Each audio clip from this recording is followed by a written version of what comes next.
एक फोटो देऊन फक्त बाबा इकडे मध्ये येऊ देत नाही भाऊ मध्ये सगळ्याकडे महाराष्ट्राच्या ठिकाणी जाऊ दिलं आपल्याला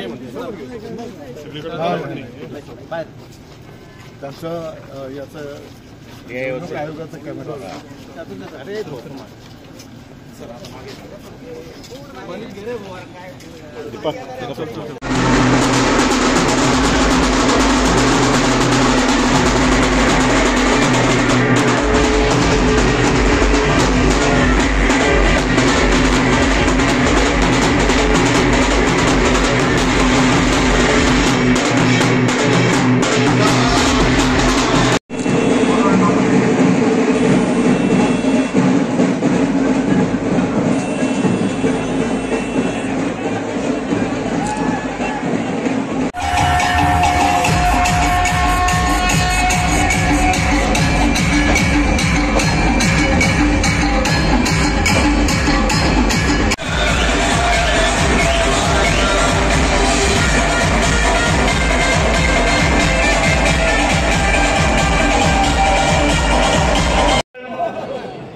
आमच्या गोटे अण्णांना राग आला तरी म्हणे मताची पेटीच फिट करून टाकली म्हणे यांनी गोटे अण्णा आमचे.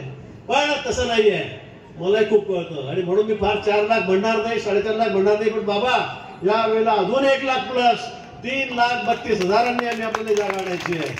कारण आम्ही सांगितलंय जळगावची जागा सर्वाधिक मतांनी निवडून जाईल. मी सांगितलंय जळगाव आणि रावेर या 2 जागा महाराष्ट्रामध्ये 1 नंबरने मी निवडून आणू. 1 नंबर 4 लाखाच्यावर निवडून आणू. आता 432 जर तुम्हाला दिले तर आमचा नंबर दुसरा जाईल आणि म्हणून मी तसं म्हणणार नाही. मी तुम्हाला 332 पर्यंत निश्चित आश्वासित करतो, पालकमंत्री म्हणूनही आश्वासित करतो आणि आपल्या सर्वांच्या साक्षीने आपण तयार आहात ना. 3,32,000 मतांचं मताधिक्य आपल्याला द्यायचं आहे आणि दुसरं असं हो म्हणून चालणार नाही. तर आता आपल्याला मेहनत करावी लागेल. रोज आपण ऐकतात करमणूक चाललेली आहे. परवा शरद पवार साहेबांचा जाहीरनामा झाला, वचननामा म्हणतो आमचा. देशाचं चित्र बदलून टाकू, सैन्यदल मजबूत करून टाकू, गॅस फुकट देऊन टाकू, धान्य फुकट देऊन टाकू. अरे तुम्ही 10 लोक उभे केले, 2 लोक निवडून येणार नाही आणि देशाचं सगळं फुकट देऊन टाकू. तर मला तर कळतच नाही.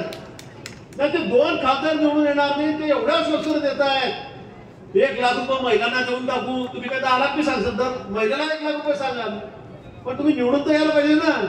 पण निवडूनही जायचं नाही आणि म्हणून वाटते तसे काही आश्वासन देत फिरायचं, हा यांचा धंदा झालेला आहे. मग उद्धवजी असतील का पवार साहेब असतील, मित्रांनो त्यांच्यावर विश्वास ठेवू नका. इतके वर्ष राज्य केल्यावर तुम्ही काय केलं 50-50 वर्ष ते लोकांना माहिती आहे. तेव्हा का नाही केलं. आज मोदीजींनी गरीब कल्याणाच्या एवढ्या योजना आणलेल्या आहेत की या देशामध्ये त्या कुणी आणलेल्या, त्याचा सगळं मी पुढे वाचून दाखवणार नाही. पण निश्चित या देशाला मोठं करण्यासाठी, मजबूत करण्यासाठी, या देशाला महासत्ता करण्यासाठी पुन्हा मोदींना आपण निवडून देऊ आणि त्यासाठी बाबांना आपण 3,32,000 मतांनी पार्लमेंटमध्ये पाठवू. आपण बाबांना तुमच्या सर्वांच्या वतीने मी या ठिकाणी शब्द देतो. बाबा तुम्ही काळजी करू नका, काळजी करू नका म्हणजे प्रचार करा आणि तुम्ही झोपून राहा, असं करू नका.